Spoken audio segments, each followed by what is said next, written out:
Il est avec nous en plateau, Marc Daguerre, en chair en os, le patron de DT Expert. Bonjour Marc. Bonjour Fabrice. Bon, ces marchés compliqués, très petit volume. On avait commencé la semaine sur une note plutôt positive. On l'a fini Sur une note poussivement, plutôt négative. plutôt à la baisse.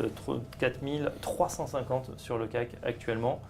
Commentaires, explications, analyses, techniques en tout cas. Qu'est-ce qu'on peut dire en ce moment ? Alors oui, techniquement, la chose qu'on peut dire sur le court terme, c'est que le CAC pour l'instant est dans son drapeau en fait, quasiment horizontal depuis quelques mois, borné à peu près à la hausse entre les 4650, 4640 et vers le bas une zone qui est autour des 4270 on dira. À l'intérieur de ce drapeau, il est difficile de se prononcer. Voilà, c'est le drapeau qu'on voit en bleu plus foncé là. Très difficile pour plusieurs raisons. D'abord parce que si on ne tenait pas compte de l'événement de début d'année, à savoir la cassure du large canal bleu-ciel, on pourrait se dire, bon voilà, on a trouvé un nouveau point bas mi-février, on a fait une première vague de hausse, on consolide à l'intérieur d'un drapeau, et puis on sort de ce drapeau à la hausse. Bon. Maintenant, la cassure du canal est un signal baissier assez fort, et de surcroît, le rebond de mi-février, qui a été quand même assez violent par rapport à la baisse précédente, est venu trouver une résistance sur ce qu'on appelle, vous voyez là, on le voit très bien sur le graphique, sur le pullback du canal. C'est-à-dire que le rebond n'a pas réussi à rentrer à nouveau à l'intérieur du canal. Donc ce canal qui, avant cette borne inférieure qui jouait le rôle de support, va très vraisemblablement jouer le rôle de résistance aujourd'hui. Pour nous, dans l'analyse technique en tout cas. Donc on aura du mal à s'affranchir des quoi, 4500, 4600 points, 4580 ? Alors, oui, exactement. Enfin, d'abord, la première zone, c'est 4640, c'est le haut du drapeau. Mais après, le véritable point d'inversion de tendance de long terme, comme on le dit chez nous, ça serait effectivement, aujourd'hui, là, on est à 4760. Mais vu que c'est une borne ascendante, plus on avance dans le temps et plus le niveau va logiquement suivre. Donc, voilà. Donc, pour moi, je reste très prudent, d'autant plus que j'ai quand même plus l'impression que c'est les velléités baissières qui vont reprendre le dessus. Alors, il y a quand même un support important. Vous l'avez tracé, oui. 4270, on n'en est plus très loin, on est à 80 points de ce support. On a l'impression quand même que ça a été joué, entre guillemets, par les investisseurs, c'est-à-dire rachat sur les niveaux bas, vente sur des niveaux hauts quand on s'approche justement des 4005. Est-ce que ce scénario pourrait être à nouveau mis en pratique si on baisse en dessous des 4300 points, retour des acheteurs ? Oui, alors vraisemblablement, quand on est dans des zones comme ça, et puis il ne faut pas oublier la coïncidence des événements qui vont avoir lieu là, avec l'attentisme qui a lieu autour du fameux Brexit maintenant, puisque le nouveau rendez-vous important en ligne de mire pour les acteurs de marché, ça reste cette décision de l'Angleterre de sortir le 23 juin, voilà. Compte à rebours est lancé. Exactement, donc certainement que cette sortie de drapeau va correspondre d'une manière ou d'une autre peut-être au résultat de ce référendum. Est-ce qu'on va avoir une surprise ou pas ? Est-ce que ça va impliquer un mouvement assez intéressant sur les marchés ? Bon, maintenant, en attendant, d'ici là, je préfère rester un peu prudent. Comme vous l'avez dit, pourquoi pas, si jamais on devait reprendre une vague de baisse, surveiller cette zone des 4270 qui pourrait représenter une zone de prise de bénéfices ou de rachat si on est positionné à la hausse. Mais après... il faut attendre donc finalement pendant 10 jours, là, il n'y aura pas grand-chose. On voit d'ailleurs que les marchés sont repassés en risk-off. Oui, et vous l'avez dit. Afflux sur les obligations. Les volumes sont faibles, donc forcément pas grand-chose de très intéressant pour Allez, on change d'actif, on regarde ce qui se passe du côté du pétrole. Le pétrole, on a renoué avec le niveau des $50 après cette chute extrêmement brutale en début d'année. Où on en est, vous avez tracé une tendance long terme. Vers quoi on se dirige à votre avis, Marc ? Oui, alors là, le pétrole, effectivement, actif sur lequel j'étais fortement baissier. Dans un premier temps, ça m'avait réussi. Là, le rebond commence à être assez intense. Techniquement, on est à l'intérieur on le voit très bien, on est à l'intérieur d'un canal haussier à l'intérieur duquel le Brent évolue de façon assez scrupuleuse en respectant les bornes.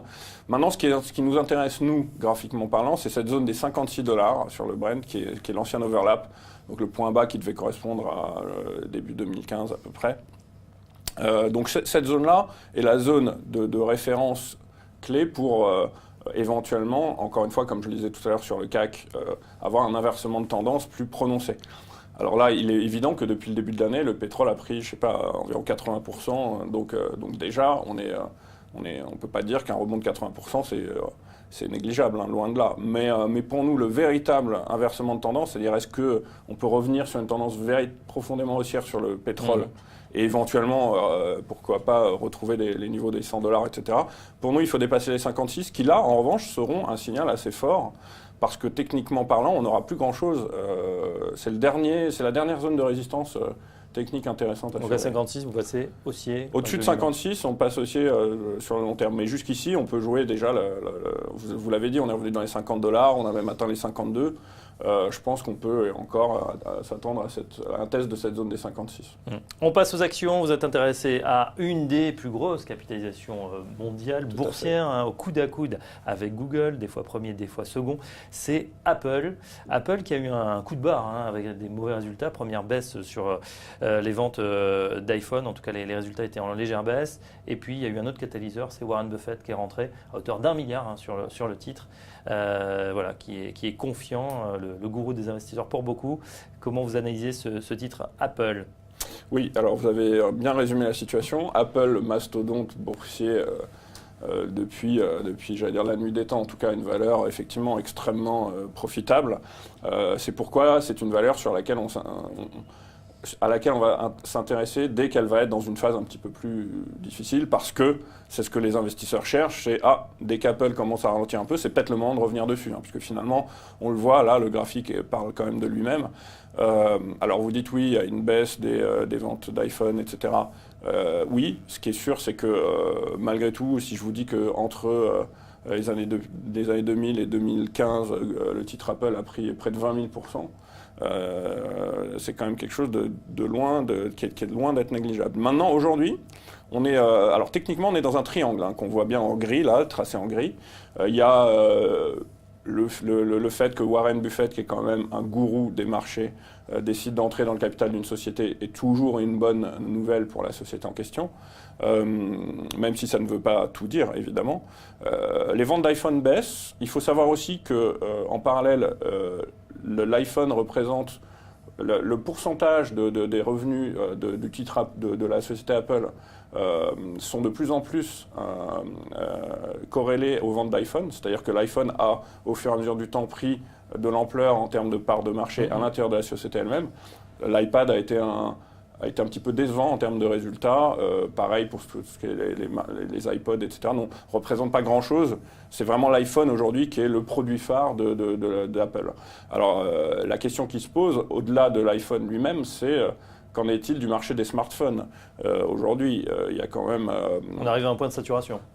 C'est possible qu'on arrive à un point de saturation, puisque, en toute logique, comme dans tout phénomène un peu technologique, au bout d'un moment, on arrive à un stade où voilà, chacun a déjà plus ou moins son iPhone, et je pense que il va falloir qu'Apple se diversifie. Mais Apple se diversifie. Donc la Watch, c'est pas un grand succès non plus. Pardon ? L'iWatch. Oui, absolument. Ils n'ont pas communiqué, ils n'ont pas ai... réussi à trouver quand même de catalyseur. On attend cet iPhone 7, évidemment, qui doit sortir. Voilà, ça sera en octobre. Oui, alors là, j'en ai même pas parlé tellement. Voilà, l'iWatch, c'est un peu les Google. C'est l'équivalent des Google Glass pour l'instant. C'est-à-dire des idées qui étaient censées être un peu originales, mais qui n'ont pas donné grand-chose. Donc effectivement, comment ils vont se repositionner sur l'iPhone et comment ils vont se diversifier. Donc vous êtes assez confiant, ça veut dire quand on regarde c'est vrai que cette droite de tendance long terme, elle est quand même extrêmement solide. Oui. Ça n'a pas été rompu, c'est ça finalement, oui, malgré tout à fait. les dernières petites mauvaises nouvelles. Est-ce que, comme Warren Buffett, c'est l'occasion, cette petite faiblesse, de se repositionner sur le titre ? Je vais vous dire très franchement, oui, eu égard au triangle qu'on voit là, qui est en train d'arriver en bout de course. Oui, je pense que c'est une bonne opportunité. On arrive dans une zone de support assez intéressante. On est encore au-dessus on est au-dessus de l'overlap. Il y a la droite de tendance qui correspond à peu près à l'overlap, là le dernier trait bleu un peu plus épais, et puis on est en phase de sortie de triangle. Donc tout ça fait qu'on peut effectivement avoir une confiance dans la hausse assez intéressante. Ok. Très bien, voilà ce qu'on pouvait dire effectivement sur Apple, sur le CAC, sur le pétrole. Merci à Marc Daguerre de DT Expert. Vous revenez bientôt nous parler d'autres valeurs, Quand vous voulez. Un peu plus confidentielles, ça Apple. Voilà. Merci. Merci en tout cas pour cette analyse. Marc Daguerre, qui est dans Direct Investisseur toutes les 2 à 3 semaines. Dans un instant, la suite, et on va parler scalping avec Benoît Rousseau, le CAC et le DAX dans un instant.